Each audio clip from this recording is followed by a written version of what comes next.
Live here tonight with a special episode of Unfiltered Dirty Air podcast. The date is April 17th, 2024. It's going to be a good episode. We'll talk a little bit about A Squared. We'll talk a little bit about everything. Make sure y'all tune in. Ask your questions in the chat. We'll make sure we try and answer them all. But thank y'all for tuning in. Unfiltered Dirty Air starts here in just a moment.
Live here tonight with a special edition of Unfiltered Dirty Air podcast. Feemster, this is your baby. I'll let you take it away. Yeah. Hopefully we got our viewers up. We got a few right now. Unfiltered Dirty Air podcast. 17th of April here for, I think it's our third one that we've done since we kicked this back off. Hopefully no one decides to get kicked out of ARCs after this one again. like the last one. We got Matthew Kent that's joining us tonight, and we got Austin Gold that's also joining us tonight. Give shout out to some of the people behind the, everything that works here. Ryan, give him a shout out. He's behind everything you see on the screen right now with the video and all that kind of bullshit. But topics tonight, and we got a few of them. We can go ahead talk about. Just going to talk about A squared on Sunday. A little hard to see, wasn't it? Yeah, a little bit. Yeah, I'll start. The first part of the race was definitely hard to see. For any driver that has ever run an iRacing race in their career, which I've run a shitload of them. I'm closing in on 600 starts now in ARCs. Feemster's working on a special paint scheme for me for my 600th start in ARCs, which is just wild. I never thought I would have that many starts in this redneck bullshit series, but here we are. So, but yeah, it's at least from my end, I'll kind of give my opinion about it.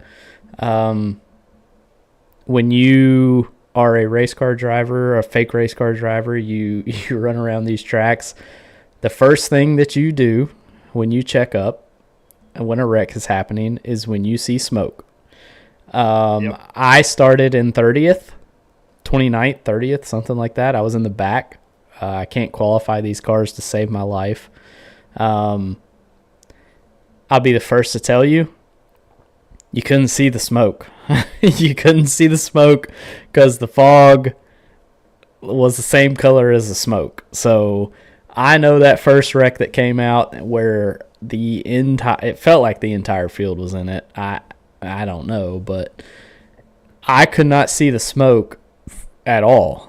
What I was telling Feemster before we went live is the only way I knew that there were cars wrecking is another car swerved out of the way, and then there was a car sitting sideways in front of me. So it was wild.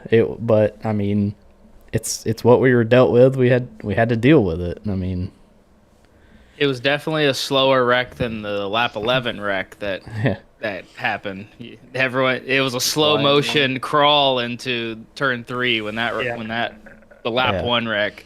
Because I was watching it from the race control side of it, and I was like, that's loose. Okay, this should wash to the bottom, guys. But some people tried to make their move to the top and collected each other, and I was like, oh, this is just a pinball game now.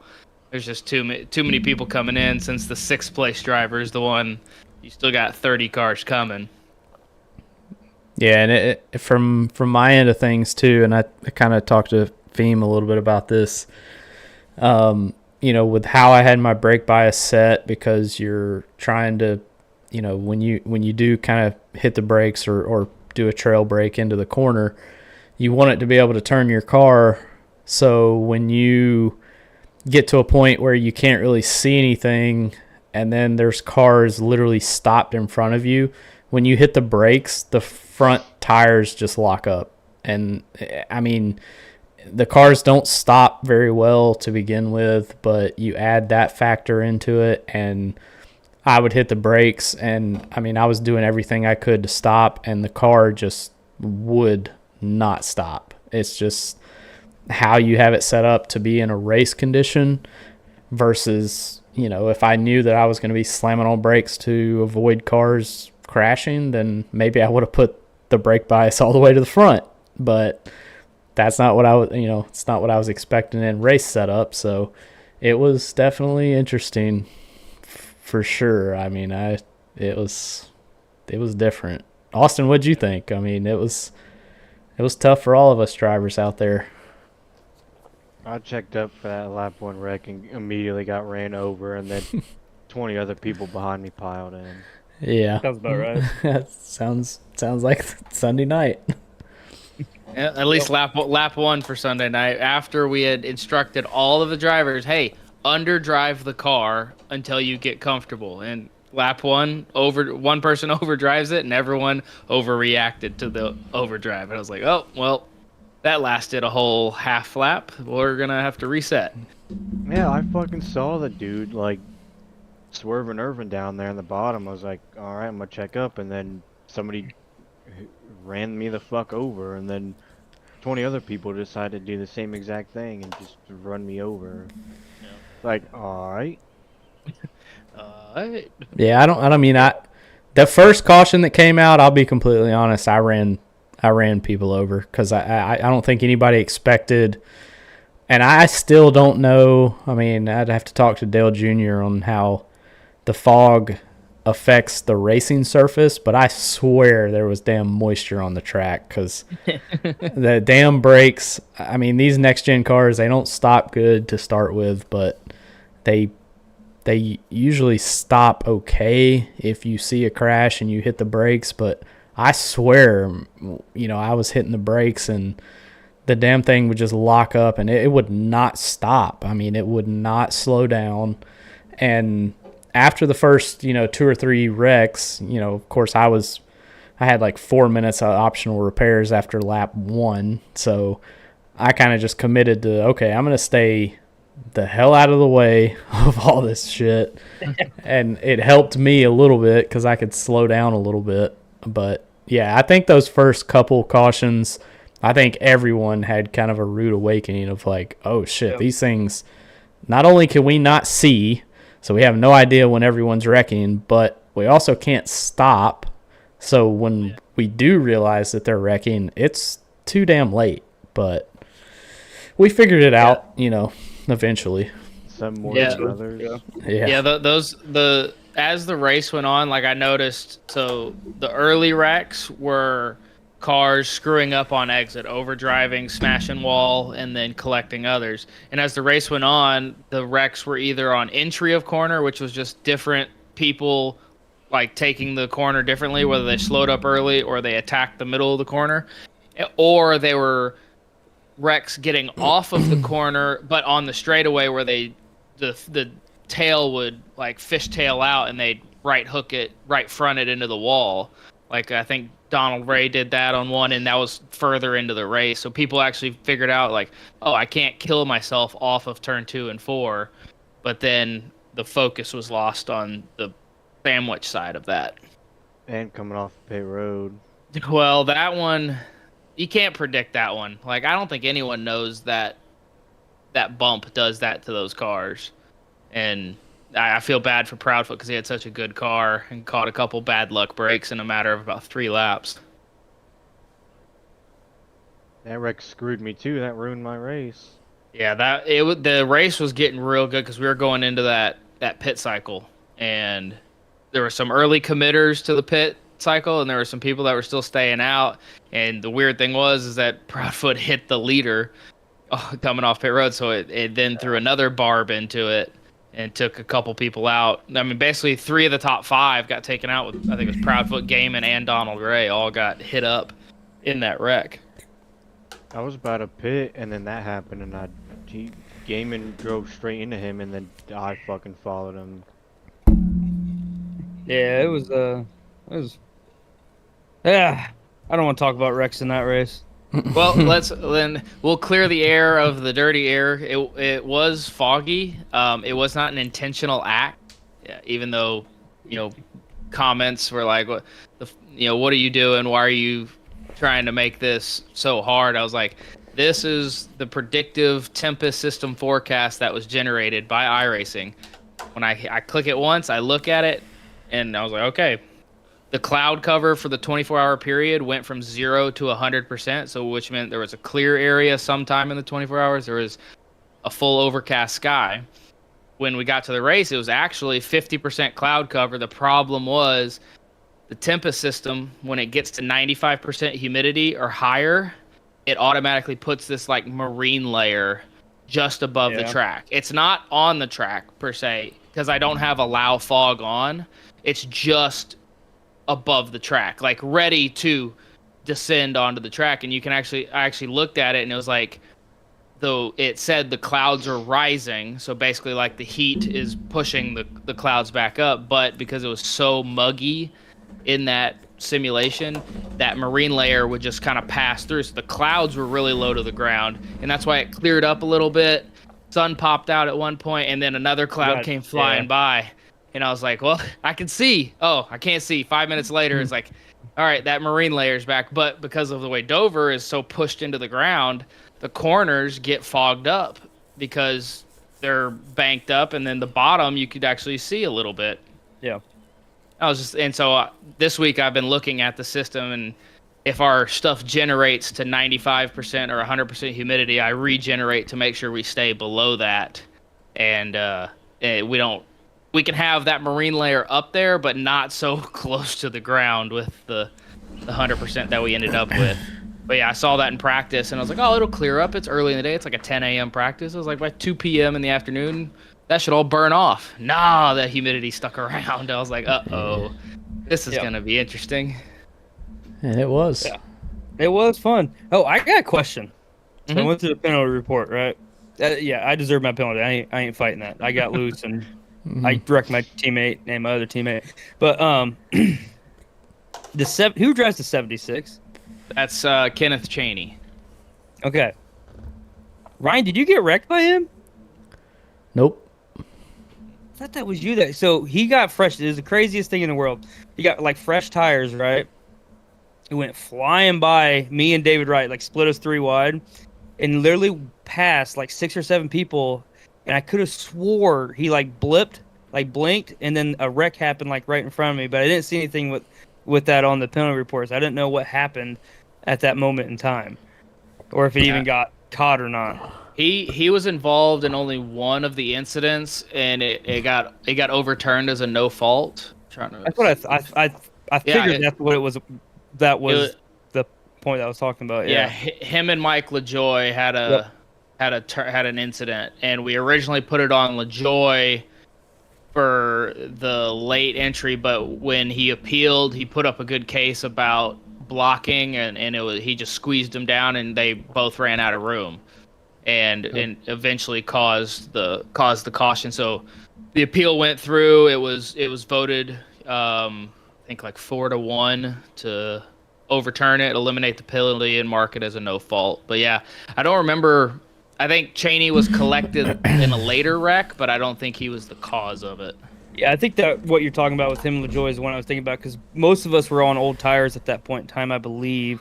And I think he had taken fresh tires because he blew by me like I was just in park, Well, he didn't finish. Wreck at the end of stage 3. What's that? Say that again. A wreck at the end of stage 2. 49. It was at the beginning of stage 2. Oh. Yeah. Because we cut the first stage short at the 35 wreck. They started, so it was a few laps into the second stage, and that's a conversation that's coming up with all of the A-Squared drivers is about blocking, or just attempted blocks, and be like, the amount of passing that is available in these cars is greater when drivers don't drive with their mirrors. Especially at Dover. Like Dover was, you could run second lane or bottom lane. You just had to choose your entry of them.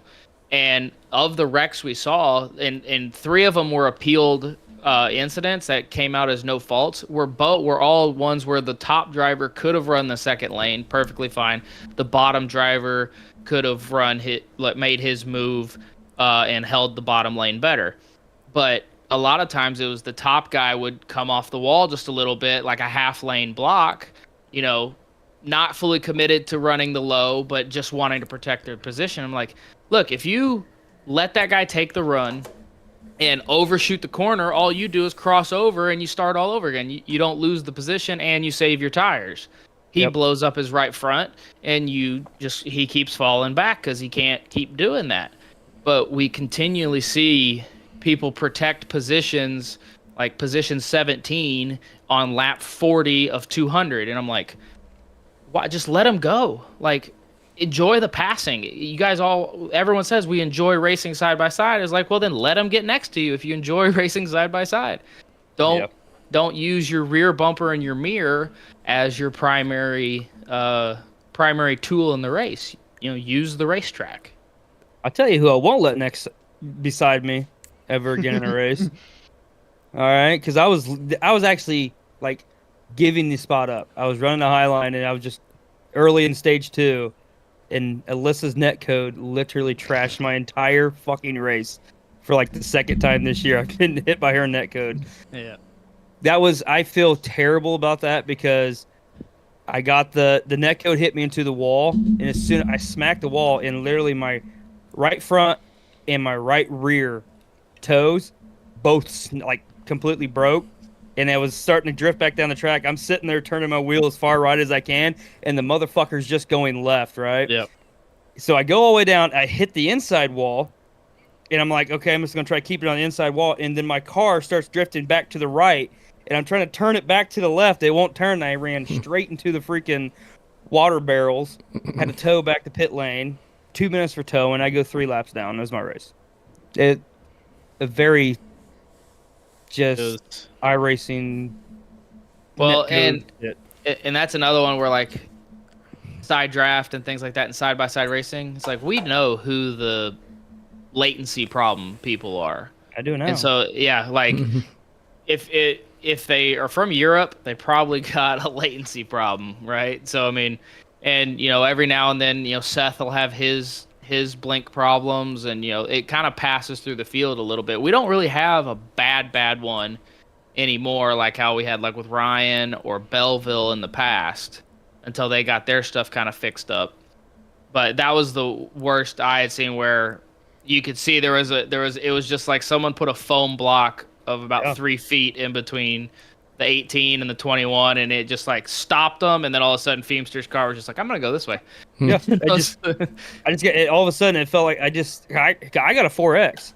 Mm-hmm. It literally gave me a 4X for the hit. It almost like we like smacked doors hard. Yeah. And it completely just I got loose, and then I just tried tapping the brake, but by that time it was already you know how Dover is. Dover freaking cleans itself. You get loose in the corner of Dover, it's going to take you straight to the damn wall. Perhaps there's nothing you can do about it. So by the time I got it saved, I was already freaking flush hitting with the wall. Yeah. That's how it goes. Between that and then Mongol turning me on Saturday, it was a rough weekend. Finished 3rd last night, though, so, Hey. Turning around.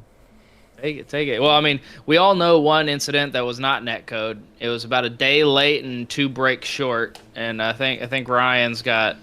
Oh yes. Ryan's got some. Yeah, I got video.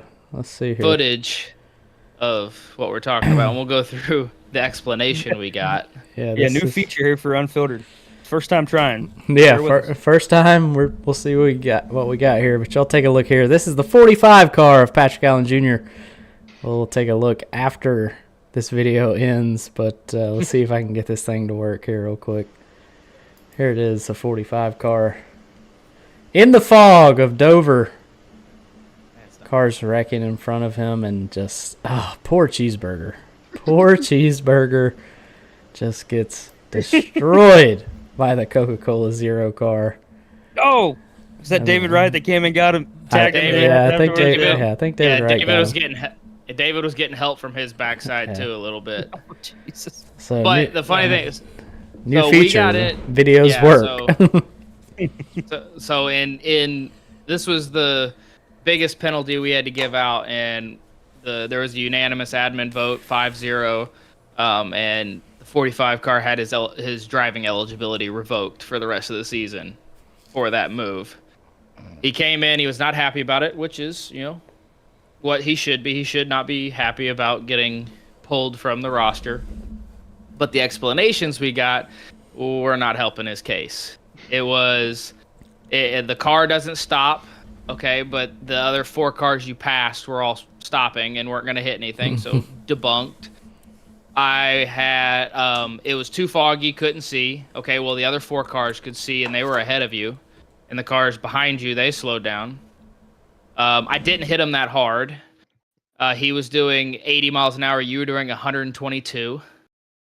I let off the gas. His highest RPMs was 1 second before he hit, and after he had passed 2 cars. And the best one was I had both feet on the pedals. I had one on the gas and one on the brake, and I pressed them both. And I was like, that debunks everything. I don't think that's gonna fly. I was like, so you didn't. We told him, I was like, yeah, you didn't change any of our mind here. And your last reasoning pretty much seals up the deal, and then it turned into some insults and things like that. And when that starts, usually they've kind of run their course of they know they're caught, and they know they didn't do the right thing there.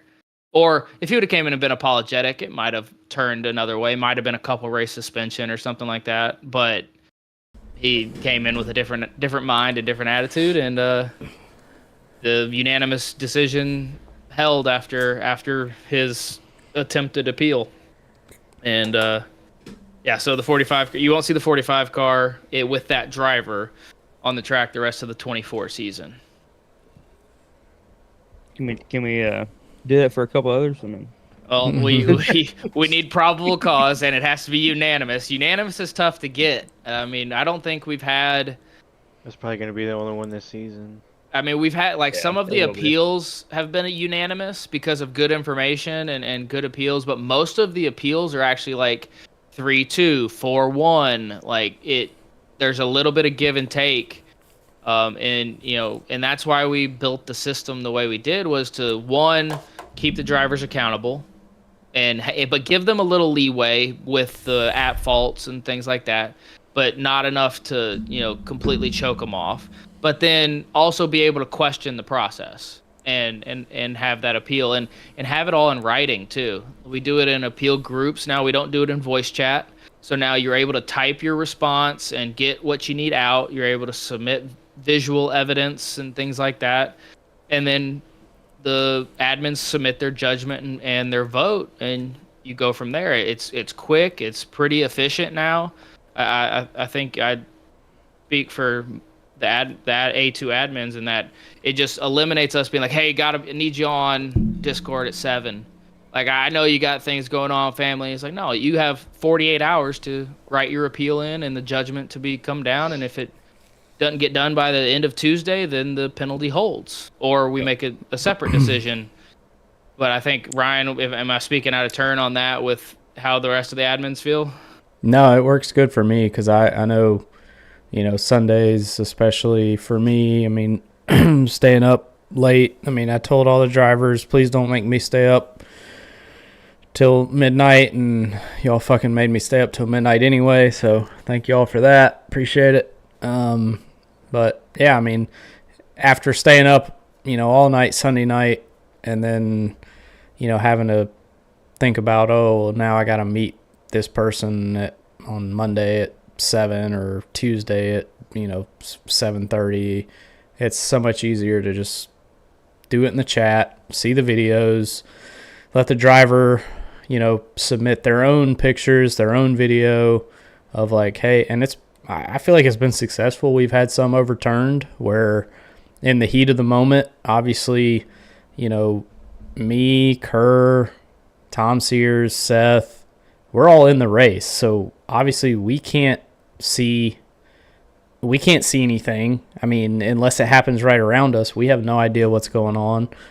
Kent's really the only one that can see it from up above. So he has his opinion on it. And, then when we look at it after the race, obviously we're all still, we're still hot or feeling good depending on how the race went. Some people, if somebody got wrecked out, or, Seth had an issue at one point and got trapped 3 laps down. So obviously he's hot because he's not going to finish well. So his opinion Sunday night may be different than when we go through the review in a Discord chat, Monday or Tuesday. Then we can kind of recollect ourselves and look at it again and go, okay, you know what? yeah, now that I look at it again and I see your explanation as a driver that's, affected by this penalty, okay, well, I get where you're coming from, and then all the admins make a decision to, either overturn it or uphold the penalty, and I feel like it's been pretty beneficial to everyone involved. I mean, it's not easy to make those calls the night of, because 4 out of 5 of our admins are in that damn race. So we can't see it, and if we do see it, we're either in front of it, we're behind it, or we're in it. And if we're in it, it's going to affect our decision a little bit, regardless of, I try and be as unbiased as I can, but, if somebody wrecks somebody in front of me and it involves me, that may tweak how I look at it the night of an event. But when I go back and somebody says, hey, I want to appeal this, and then I look at it again on Monday evening, after work or Tuesday morning or whatever, then I look at it a little bit differently, because I'm a heat of the moment kind of guy. I'm a lot like Ryan Blaney when it comes to that. When I put my fake helmet on, I get upset about certain things, and y'all all know that. Y'all have heard me over the years. I don't shy from being, an asshole sometimes, but it's got to happen. But when I do,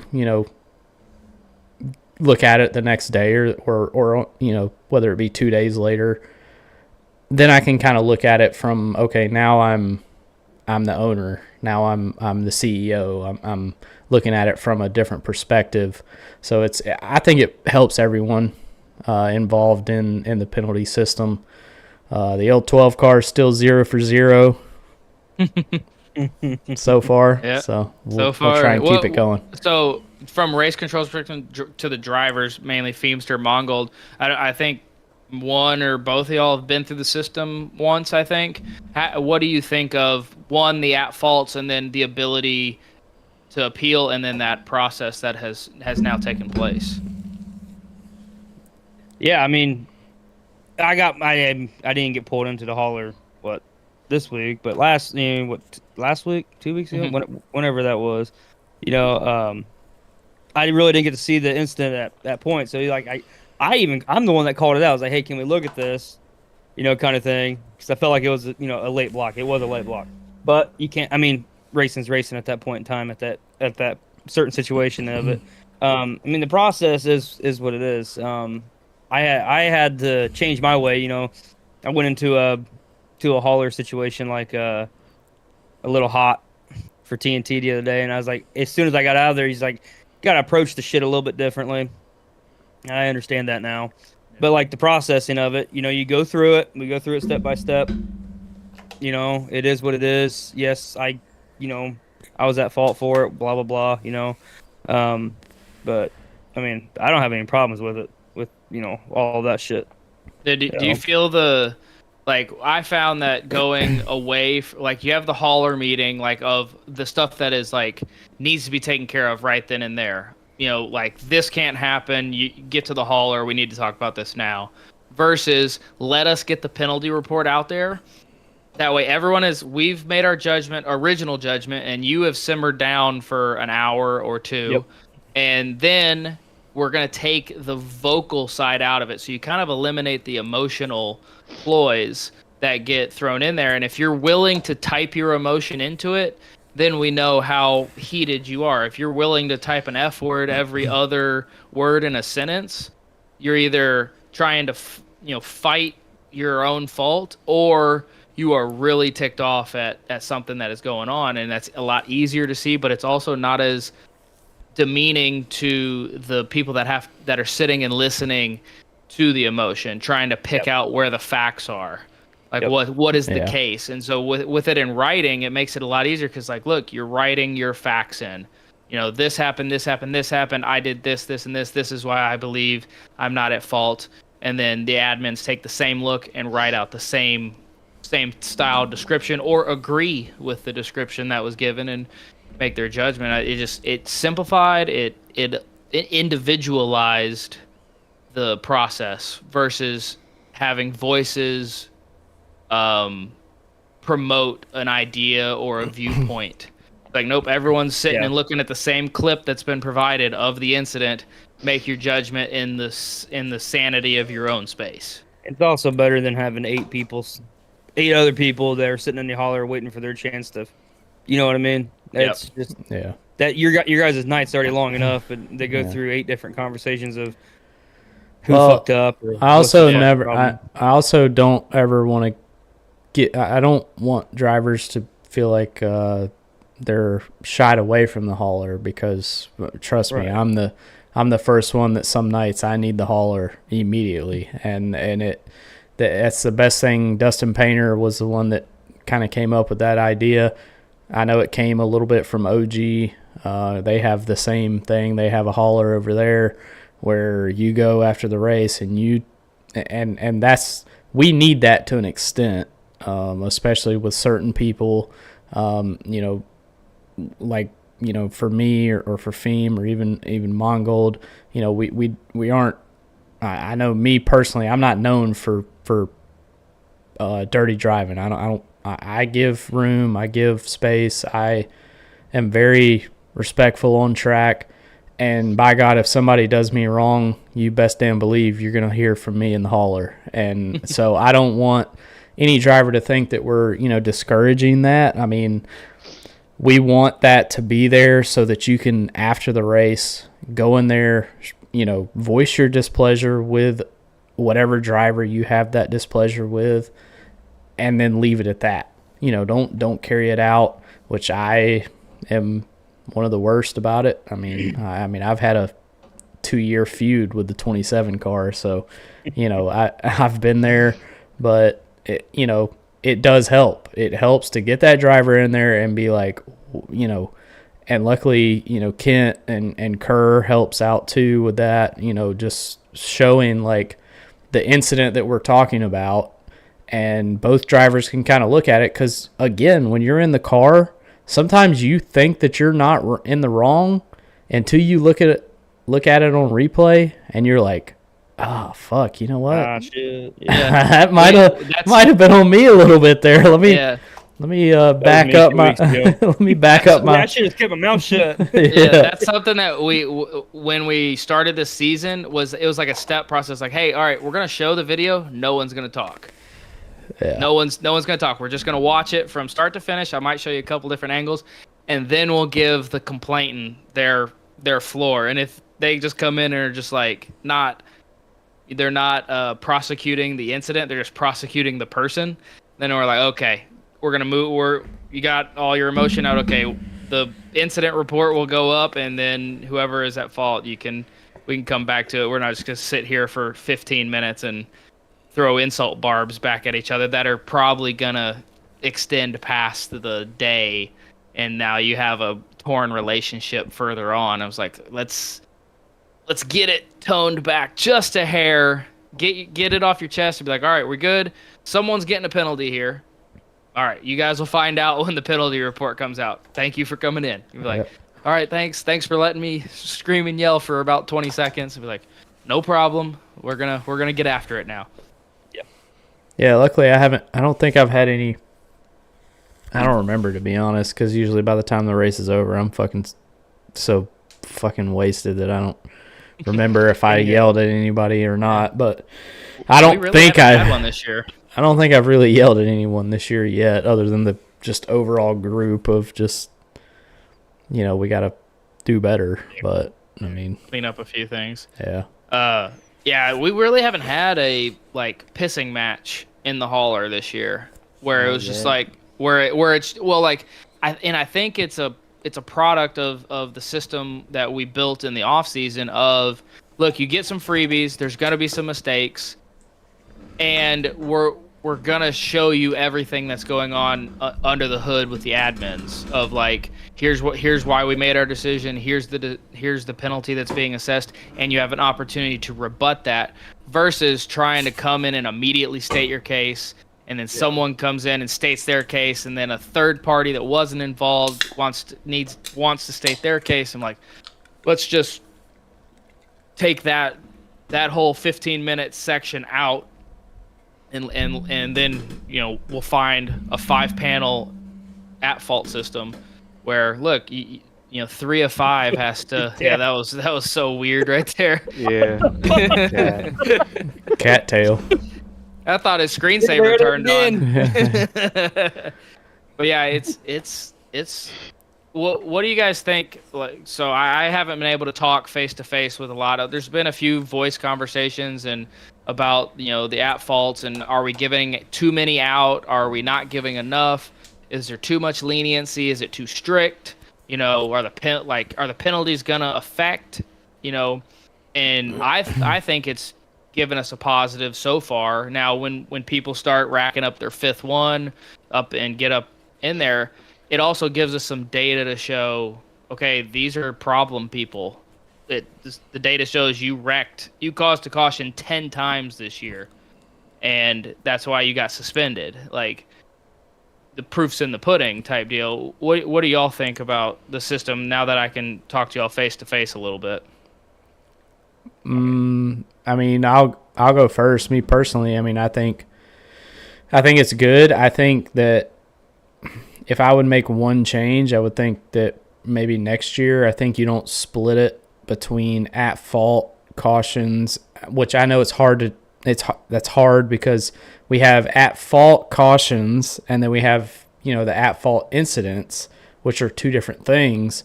So it's almost like as a driver, in my head, if I'm saying, okay, I have 3 at fault cautions, but I have 0 at fault incidents.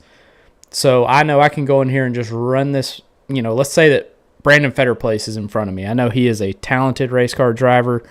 I know that if I run his ass over, that motherfucker's going to save it. He ain't going to wreck. So that part is a little worrisome to me. I feel like it almost should be combined, and maybe that's something that we look at, next year, because I know me personally as a driver, just like every driver in NASCAR, every driver in any league, we read, or at least me, I read the rules, and I know in the back of my mind I'm not really one to speak because I have 0 out of 5 for both, so I don't have anything. But if I was a driver that was trying to skirt the rules and I'm sitting at 4 out of 5 at fault cautions or 5 out of 5 at fault cautions, and I know the next caution that I cause is going to give me a penalty, now I'm going to go, you know what? Instead of hitting him hard enough to wreck him, I'm going to hit him hard enough just to move him out of the way because I know he can save it. And that's something that I feel like maybe next year we'll look at and maybe work on. It's just my opinion. Again, I've only ran almost 600 of these races, so I don't know a whole lot. But as drivers, we always look at rules in any league. I mean, ask Aiden Norman; he does it. I mean, we look at rules and we find a way to bend them and to make them fit and help us out. And I feel like that's a way where, okay, I've caused. I mean, you think about the flip side. Let's say you have 5 out of 5 at fault incidents, but you have 0 out of 5 at fault cautions. Well, by God, I'm gonna drive this motherfucker into next week when I get into this turn, and I know he's gonna wreck. I won't get a penalty because it'll be a 1 out of 5 at fault caution, and that's something that I feel like, maybe some drivers aren't looking at, but I feel like some drivers, because I know I do. I mean, and I'm the owner. I'm in charge of this whole thing, and it's something I look at. I mean, that's just I my think opinion. we're somewhat protected from it because we have the scalable thing where we go from, all right, that's just an at fault incident or caution, like a wreck happened, to like what Cheney tried to do at Sonoma to Bryn. It's like, well, that's you're intentionally doing that. So here's the next level of penalty, and here's your intentional wrecking, here's your suspension. And it goes beyond just the points. There right. is a tier system. You do something stupid like that, it's more severe. Yeah, so I think we're protected, and the original intent behind the at-fault incident was to protect against white flag lap wrecks where cautions don't come out. So I mean, if we didn't have the incidents, you could literally just run everyone off the track on the white flag, and then also on road courses where we don't throw cautions. So that was where you could protect the drivers a little bit more and be like, look, we're not going to give you the caution ones because we can't throw a caution with a white flag, and we're not doing it on road courses. So this is where you can use those 5 up versus these 5, and you got your 10 total. But I see where Ryan's coming from, where there is a gaming of the system, and I think we just as we get deeper into the season and people are close to those marks, we just, as an admin team, you almost have to err on the side of too heavy a penalty and be able to come back off of it a little bit versus not giving enough of a penalty and they get away with gaming the system. Yeah, I think next year I think we maybe look at 5 at-fault incidents. To just cut out the at-fault cautions. Just everything is an at-fault incident. Whether a caution gets brought out or not, it's an at-fault incident because that then regardless if a caution comes out, it's an incident. And I think that's something that we could really look to change next year is say, and maybe, okay, we bump it up to 6 or 7, at fault. About to say that. Yeah, at fault incidents, after 7 at fault incidents, you start getting those 5-point penalties for every additional one you do. I think 10 is too much, but I mean, at the beginning of the year, it sounded great. And that's just, unfortunately, you have this new system. I mean, NASCAR to this day still doesn't know when to fucking throw a caution or not throw a caution. No. So, I mean, we can't really compare ourselves to NASCAR because they don't know what the fuck they're doing. So, it's going to be interesting because I'm looking at the penalty report like for the full season, and there's 2 drivers that are at 4 cautions already, and that's Rupert and Brialt. It doesn't affect Brialt as much because he has the win. Mm-hmm. But if he gets suspended and he keeps this up, he's on track to get like 9 or 10, and he gets suspended for a playoff race. Like that changes the entire season right there. Mm-hmm. So I think we'll probably. I've already started looking at like the 25 rule structure as to like, okay, where can we simplify? Where can we get rid of some judgment things that takes it out of the admin's hands? Eliminate the human element to where it's in the driver's control.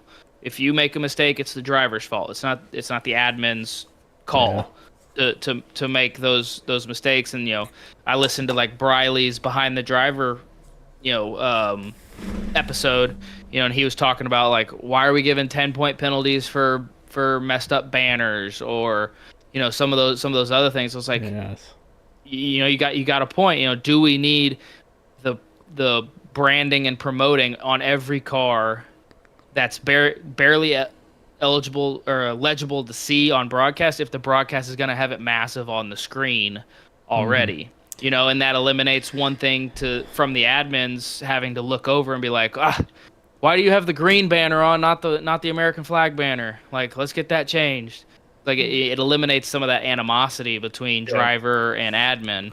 Yeah, I didn't really talk much, about that to Briley because that podcast is more, geared towards me listening, to drivers, and I'm not trying to cause any problems when I do that. But I mean, one of the main things is unity. I mean, we want all cars on track to look the same. We want to look like we know what we're doing. I mean, yes, to 1 or 2 people, a banner may not be a big deal. They're thinking, well, why the hell are you giving us a 10-point penalty for a banner not being there? But I've been doing it for 2 years now. Even before we got to the point where we are now, 2 years ago when A Squared started, we had a banner, and I was given penalties for people.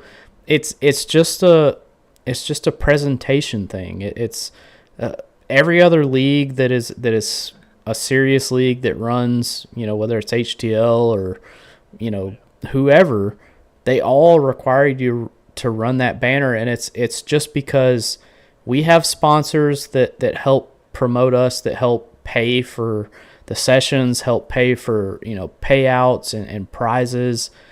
We don't want, out of the 40 cars, we don't want 15 of them to have a NASCAR banner and 15 of them to have a HTL banner and 15 of them to have an ARCS banner. We want them all to be the same. And is that a pain in the ass? Yes, absolutely. It is a pain in the ass. But it's one simple thing. If you have someone that makes paints for you, you tell them, hey, here's the banner, put it on there, please. If you pull them, sometimes I pull mine off Trading Paints. Just put the decal layer. We have it there. You put it on your car. You put it on the decal layer. It's simple. It stamps it right over pretty much everything. If you have issues, let me know. Let Feemster know. He's a painter. John Smeal can help you. We have a lot of people in here that have the ability to help you. Don't just go out there and go, well, shit, I didn't have any help. You got help. Just reach out, let us know, hey, my banner's not working for whatever reason, and we can help you out. But we're always willing to help. I help, the 2-hour practice. I'm always checking when drivers come in and be like, hey, are you okay? Yep. All right, good. Well, let's go have a good day. And I think Briley, when he was talking about his, how he was thinking about it, and I think it's that balance of that he looks for, is the balance of fun to serious. Like, where is it? And he felt that it had started to tip towards the serious nature, which we are probably the more serious league in ARCS, just based off of how we structured and whatnot. And I understand where he was coming from, and I enjoy having him on the track when he comes in and does his sub events. And me and Ryan talked about when we were doing registration preseason for A Squared, we lost some of the drivers. Obviously, Bandit pulled out late last year after the Aiden incident at Daytona. And, so we lost those, and then they didn't come back and sign back up. They're back now, though. But what I told Ryan, I said, look, there's probably some animosity between the groups right now. Our job is to simmer it down and see if we can bring them back. Like, bring them back, make it an inviting product that they want to be a part of again. Fetter Place is back full time after he said he probably wasn't going to run. Garrison re-signed, and then obviously he had to step away for his own personal stuff. And then Briley is subbing, Donald Ray is subbing, and he's run 5 races already. Mm-hmm. The Bandit name is back in. Toby is driving in. Toby's driving in a substitute and independent role. So, I think we're starting to roll that ball towards that uniformity, and not so much uniformity, but the collective community that ARCS has been so strong. It frayed just for a second, and we're just stitching it back together, making sure we're strong and able to pass on through 24 and 25 and 26 when we're just a bunch of guys and girls from all over the world locked into one series or one Discord and able to mesh that together so well. Yeah, I think one of the biggest issues when we talk about the unity and that head button that we had there at the beginning of the year, you gotta think we're coming off the winter months. All of us were, we had nothing else to do. We was all around each other so much. I think that it took, a little bit of separation for some people. Sometimes you just got to get that separation. I know I have. I know Ryan has. And now that everyone's kind of starting to come back in, just not on Sundays, but as a whole, like on our Monday nights, there's only 8 or 9 of us that race that, but TNT, SRX is a blast. Saturday nights has been fun, but I think everyone's kind of starting to come back throughout the week in ARCS and starting to race more together. And I think that's going to help going forward with that kind of stuff, like especially with like the unity of it and all that kind of stuff. But we got a long way to go. we got some other things to clean up too, along the way. But I mean, it's a step-by-step process. And that goes from our smallest series like our ones that are only 8 to 10 races up to our biggest series with like A Squared and TNT, where we're running 16 to 25 races across it, and and making that brand something that's like, oh, I've heard about that. That's clean. Those are clean dudes over there, and a lot of people are why have so many rules or stuff like that. It's like, if you actually look at that rule book we built, there's not that many rules, but there's a lot of structure. It's and that's how I kind of pitched it when we started writing it. It's like, I'm gonna build a skeleton, because if we start putting meat on this thing with no bones underneath it, it's just gonna fall and be very malleable. If we got a good structure and we hold to that structure, you can shape the meat around the bones to make it into that good product that we want, or to make those changes where we need to make them if needed. And I think that's something when I gotta read a 10-page document. It's like, scroll to the bottom, you just need to know about the penalties. Everything else in there is just telling you how the structure, how the whole thing is built. If you want to know the points line by line, it's there. If you want to know the fuel and the tires and all that stuff, it's all lined up in there. If you want to know what it's like to be a team owner and all the roster things that could happen when if someone leaves, or you fire someone, or someone just doesn't show up, it's line by line in there. But if you just want to know what could affect you, go to the bottom. There's the penalties. Don't do those things. Yeah, for sure. Right. So, probably getting close to the end of this here. I know me and Ryan were talking. We kind of want to keep it close to an hour tonight. Yep. But, Austin Mongold, you've been quiet down there. Need I'm you to be taking it all in. I need to be unfiltered and tell me what you think about everything. I don't know. I mean, be honest. We'll talk about it. It doesn't Let matter loose.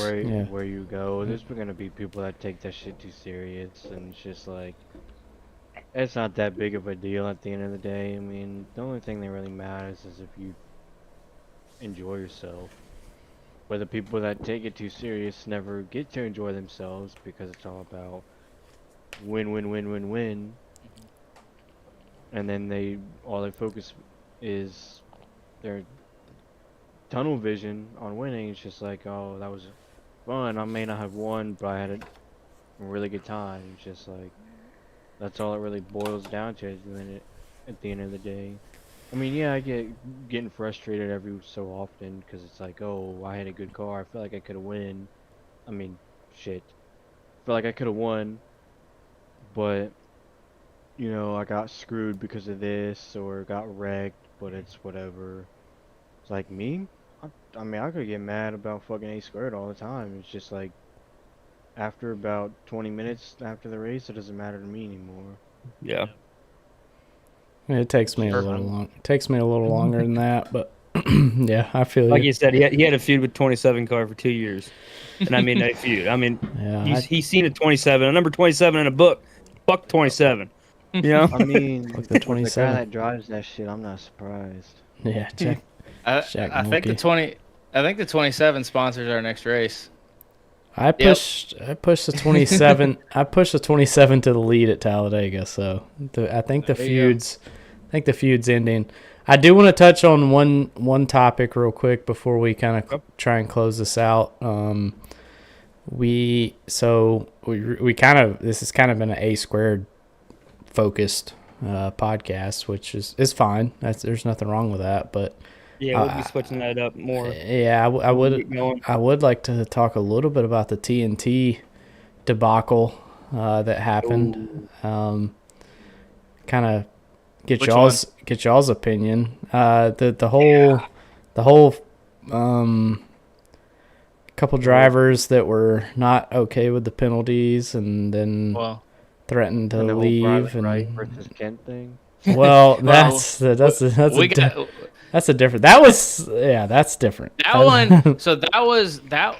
That's a short and sweet one, because Briley, I don't know what had happened in his race, but me and Sears had a run in, and me and Sears talked and then reviewed it and found, okay, here's what happened, but Briley had an outburst, but Briley handled it well after the fact, and he messaged me, he apologized, and we smoothed it over. I said, hey, can't wait to see you in A squared and keep on rocking and rolling. Yeah, And he knew. that happens sometimes, but that was as professionally held out as and that's how we want to address things. Like, if you have a blow up, have a blow up, but be okay coming back around and being like, hey man, I blew up, it wasn't personal. Yeah, we've let's keep on rocking and rolling. And so me and Briley are good. We've all done it. I've done it. Feemster's done it for sure. Mongold, you've done it too. I mean, we all get. I mean, hell, if we're out there, we're trying to win, and once we feel like somebody that has, maybe we have a past with, or maybe we don't have a past with, and when they say something, we lose our shit sometimes. It's just. I mean, we are all human beings. We all have, other than quiet, we all have jobs. We all, have stuff that we have to do. We got to pay bills. We got fucking, mortgages to pay. We all have stuff going on. Kids. And some days we didn't have a great day at work. Maybe our boss yelled at us. Maybe, whatever. And then we get online and we're thinking, okay, I'm going to have a good race. This is going to be great. I'm going to have a woo. And then somebody turns you or wrecks you, and then you're like, you know what? Fuck this shit. And you lose it. Yeah. That's what I did to Dale Markowski. The exact situation. Long week. Yep. I got wrecked by Dale. I went the fuck off on Dale. I like Dale. I have a lot of respect for him, and I felt terrible after the fact, but it was like one of those moments, just like you're talking about. Mm-hmm. Shit week at work. I was having a good race, and then that one thing happened. It's just like, click. Everything's just I see red. It just it goes off. It does. It goes off.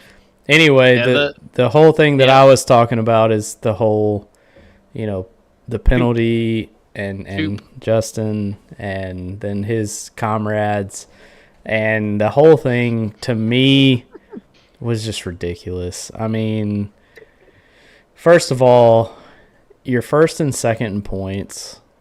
And again, I'm not here to coddle anybody's feelings. This is not what this podcast is for. Like Denny Hamlin said in the podcast he had after the Martinsville race, he was like, this is not going to be a rose-colored glasses podcast. Yeah. This one's not a rose-colored podcast. It's just ridiculous. I mean, first of all, the guy drove through 3 people, and I said that in our admin chat. I was like, hey, look, I'm not a part of y'all's board. I'm not a part of y'all's review, but this is ridiculous. Like, the dude just drove through 3 people and just didn't seem to care. Obviously, he didn't. That was kind of shown in the chat, which he finally did apologize, which I appreciate that apology. That we all get to that point where it just it bubbles over and it damn spews everywhere. I've been there. I mean, it's tough. Yeah, they put the penalties out, like they publicly put the penalties out, but then the appeal, I don't know that they have an appeal system, but like the conversation then went to general chat, and now you have all the voices applying their measure of reaction to it, and so one person's mad, then someone goes sarcasm either gets missed or hits, and then and then we're off to the races, on some of that stuff, and then people are quote tweeting each other or quoting each other, and you're just like, and then someone's like, hey, let's just let the admins handle this. It's like, yeah, probably should have done that first before it got into the public sphere, and now everyone is just kind of going tit for tat against each other. But I got turned on. I was one of the ones that got turned. He just overdrove entry, and he got reared me and spun me around, and I'm just like, well, that sucks, But I didn't see this whole stuff coming, but reading it, you're just like, all right, one blow up, okay, nobody say anything. Nobody. Oh crap! There's a meme. Yeah. And then like, what the hell did you say to me? Like, oh crap! Here we go. No one's stopping this. Yeah. But also, I did but learn also the something from that. admin side of it egged it a little bit, like kind of coaxed it along with he came in with an insult, then admin came in with one too. I was like, oh, don't do that. Yeah. Like, you're only throwing gas on that fire. Hey, To I did each learn their something. own. What's that? I did learn something with that whole conversation, right? D-Bucks needs to mind his fuckhole, okay? Yeah. Yeah, you don't piss I'm off. sorry. You don't piss off Dustin Painter. I'm just go ahead and If- tell if you that there's- right now. All right, You Justin, don't- if you're listening. You don't Okay. piss me off, and you don't piss off Dustin Painter. Yeah. That's the two We people you call don't him the piss trash man for a reason, okay? off. It's the one person you don't make mad, all right? Mhm. So, just learn from that one. It you ended don't up care who you are either. it ended He up was- all right though. So we'll, He was in that conversation list. I scrolled back there, and he was the like short barb guy. He's like, quote, so mad. Yeah. Like, you could hear the sarcasm in the Yeah. typing. Yeah. Like, you didn't need him to say it, but it was like, yep, that's the that's the right sarcastic reaction. Now let's see what it spawns. That's one of the reasons I love Dustin Painter. I mean, he's a stand-up race car driver on track. I mean, I have never had any issues with Dustin Painter on track, and I can guarantee you probably 95% of ARCs can say the same thing. He's just like Donald Ray. He's like me.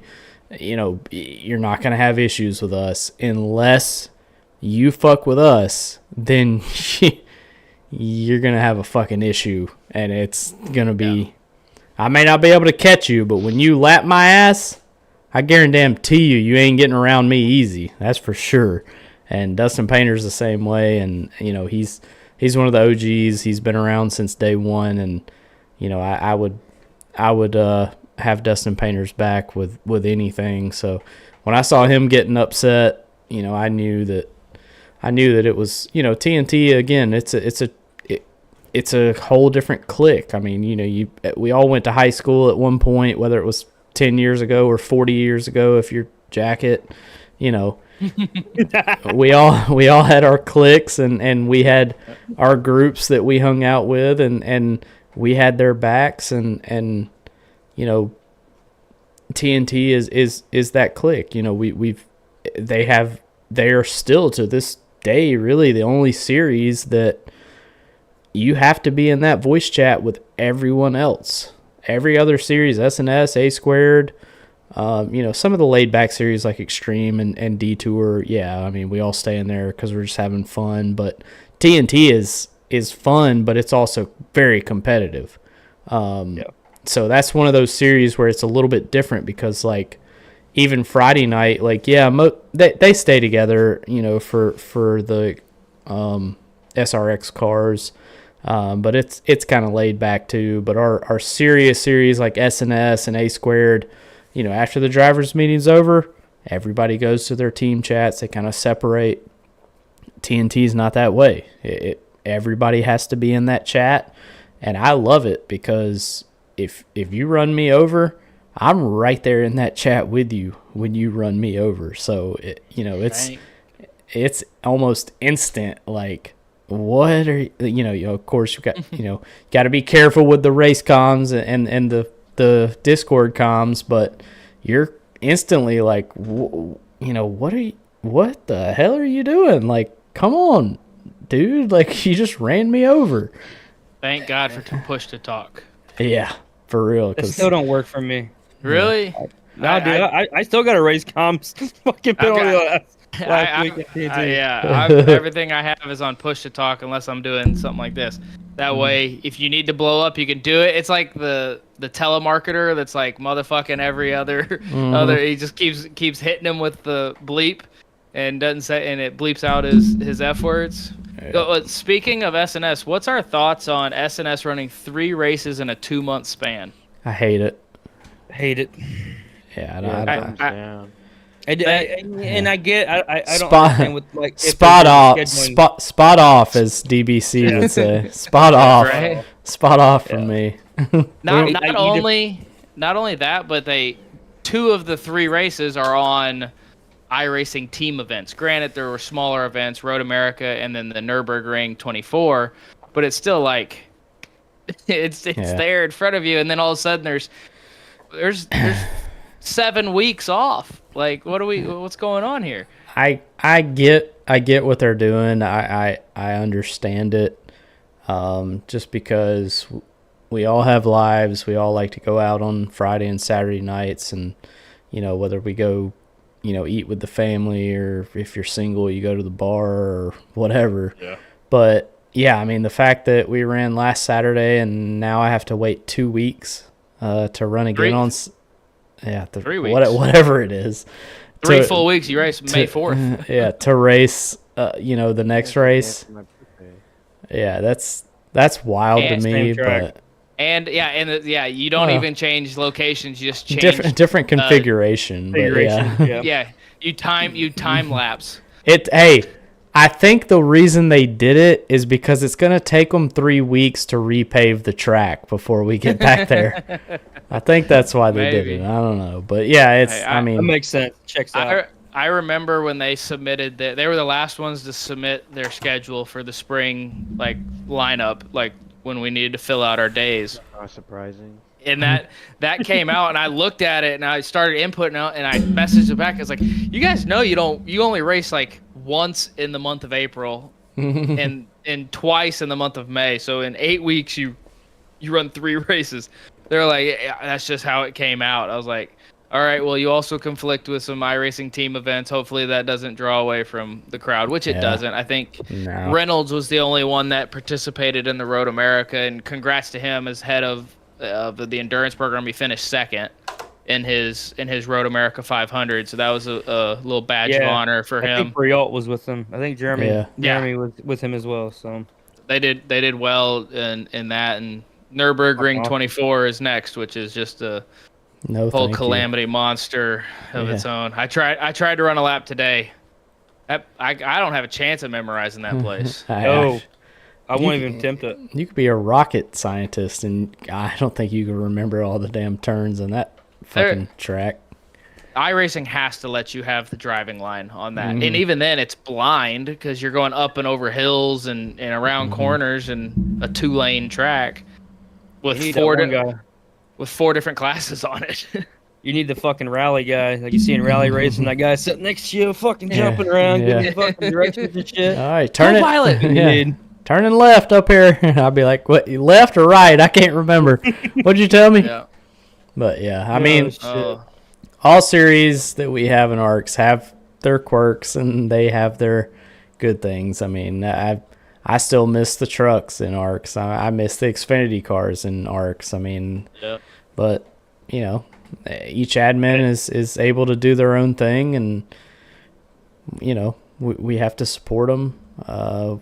Sometimes it's not the best decision. Sometimes it is the best decision. So, I mean, I love the Gen 6 cars, so I love that SNS went to the Gen 6 cars, but I hate that we lost the trucks. Sacrifice the trucks. Yeah. I told Ryan when SNS made that change, I said, "Ryan, we race Cup cars Thursday." At the time we were racing Cup cars Thursday, Friday, Saturday, and Sunday. Yeah. It was Gen 4 87s, Gen 6 next gen. I was like, I think we are the Cup league. Car. Yeah. We're a Cup community. I was like, geez, and then it's now split off because ARX came in and the 87s went away. But I was just like, well, I guess we're the Cup weekend. Here we go. Well, we can add another Cup series. Yeah. High Octane's coming up. It just went on the schedule, so it's starting to peak around the corner in May.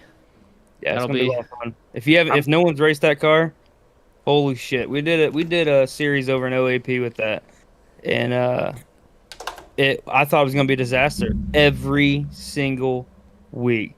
We went out there and practiced, and I thought, oh my god, this is going to be crazy. We raced 10 weeks. If you remove Bristol from the schedule, in a 10-week schedule, Bristol was a nightmare. Bristol's not on the schedule for High Octane.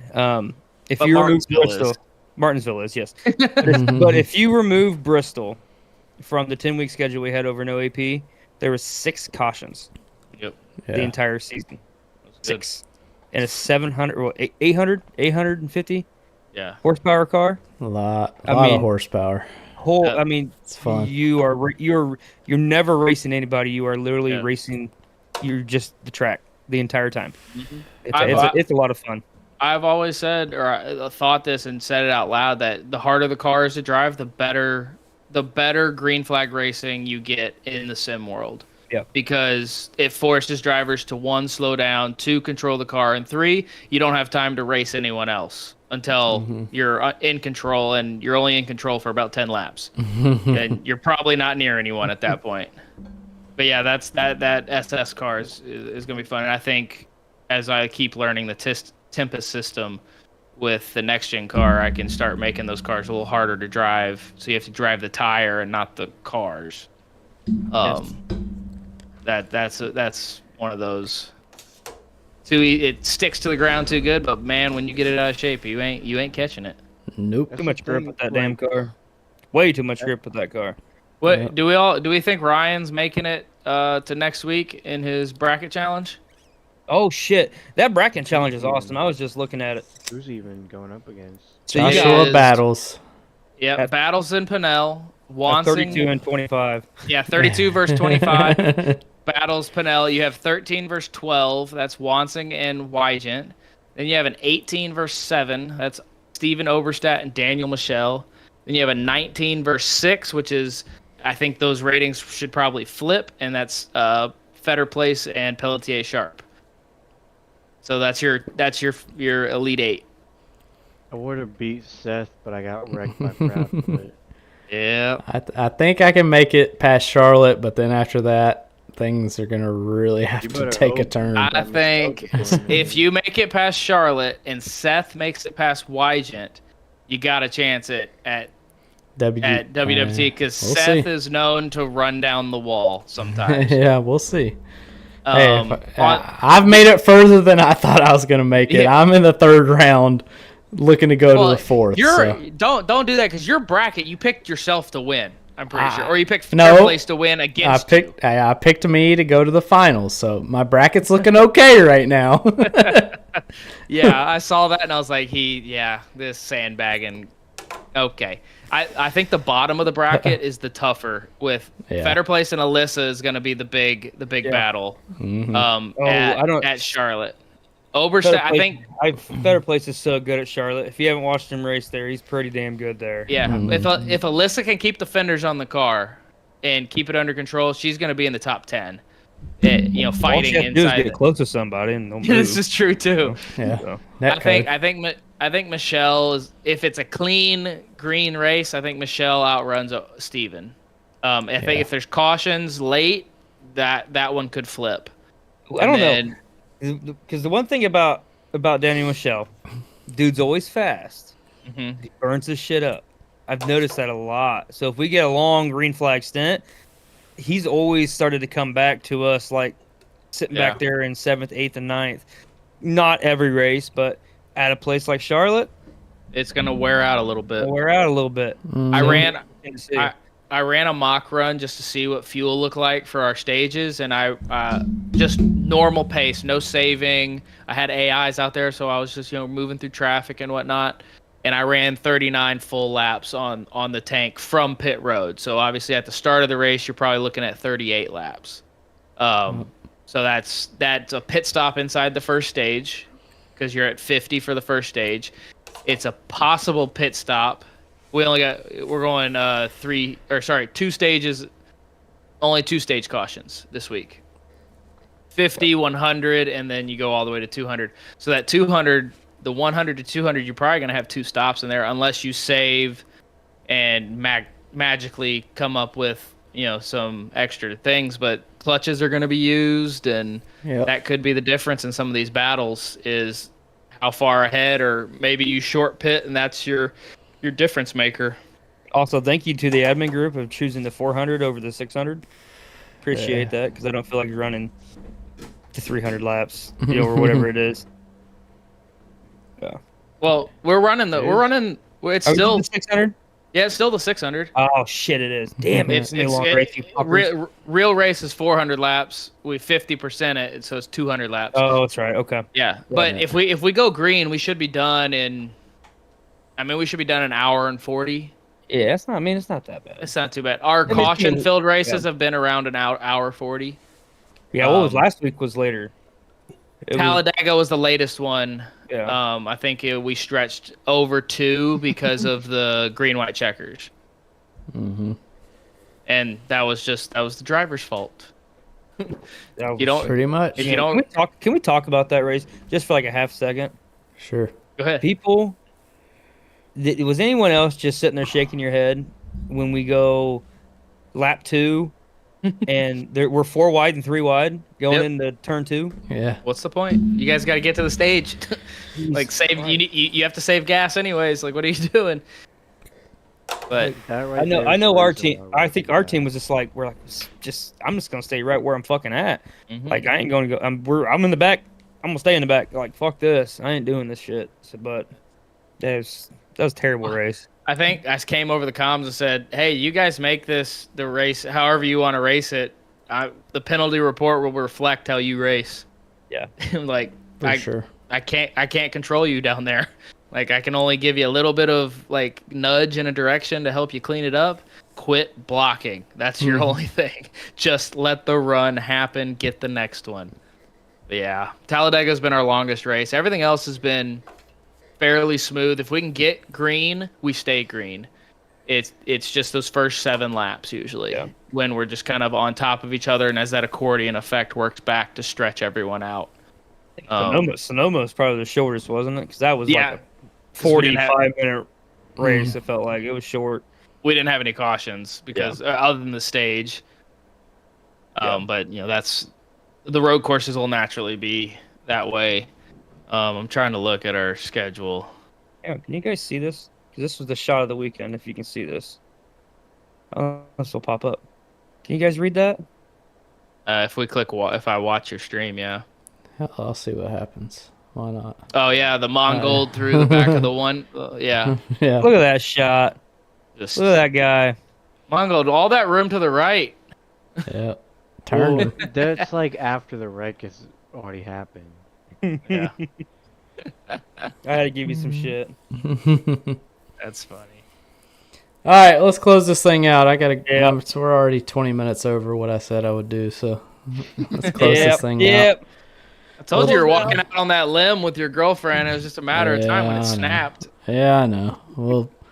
We'll close it out. Feem, I'll kind of let you close it out, but good podcast, everybody. Thank you all for tuning in, and Feem, I'll let you close us out. Yeah. Thanks to everyone who. You're muted, Fame. You hit the button. I hit the button. I told you guys the elevator happened. Thanks to everyone who's watching, everyone who's going to watch later. We're going to try pumping these out a little bit more regular, probably on Wednesday nights. As long as everyone gets permission from their wives, that's the big thing. I want to thank Matthew Kent for joining us. It's always nice having you. Mongold, thanks for joining us. You're a little quiet down there, but we'll get you back on here, and maybe I'll try pissing you off. You'll talk a little bit more. Seems when you get loud, I gotta make you mad, and then you'll start talking. But Ryan, as always, man, thanks for helping me do this, controlling the Twitch side of it. But yeah, let's close this baby out. We'll have another one back here real soon. I want to say thank you to everyone who's watching and everyone who's gonna watch later. Peace. See y'all.